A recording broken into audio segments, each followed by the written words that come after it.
Welcome to this week's real estate investing REI deal breakdown. I'm your host, Greg Hellbeck. If you're not familiar with me, I'm a real estate investor. I've done almost 200 deals in my 8-year career.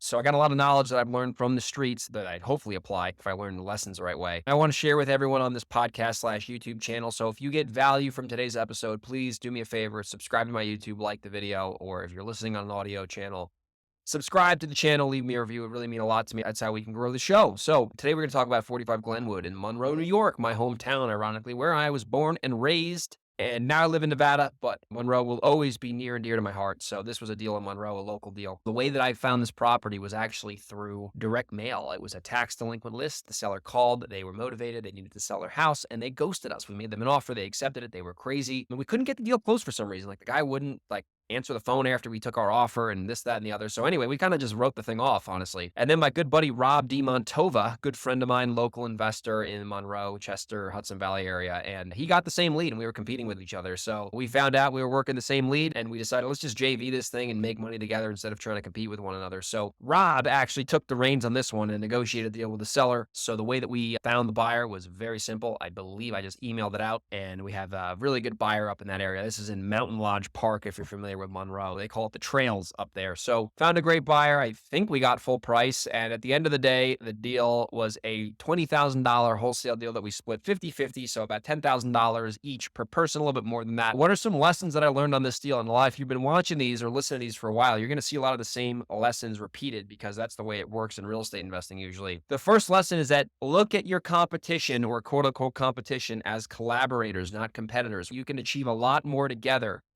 by doing deals with one another than you will if you just try to do everything on your own and hoard the moat around your fort and try to work with your competitors / competition. So you got to work with the people in your market, not against them. Yes, every market does have schmuck competitors that you want to take out and take them to the cleaners. I get that. I've been there, done that, but most people are cool. Trust me. That's just the way real estate is. Lesson number 2 is that most properties don't close right away. Yes, there's unicorn sellers that will sell their property the second they call in and they'll sign the paperwork, but most sellers need nurturing. They need follow-up. Most people calling aren't going to sell a multiple $100,000 asset right away on the first shot over the phone to some stranger that they don't know. So you got to build a relationship and understand that most deals happen through consistent, persistent, diligent follow-up. So that's lesson number 2. And lesson number 3, local market knowledge. Local market knowledge. I know exactly what buyers will pay for houses in this neighborhood. I've done a ton of deals there. I own a rental property in that neighborhood. I know what the values are and I know what people are willing to pay. So I can take that information if I'm wholesaling or flipping, and I know exactly what the sale price is going to be because I've done deals in that local market and I have the knowledge. It happens to be the hometown where I grew up in, right? So like that obviously,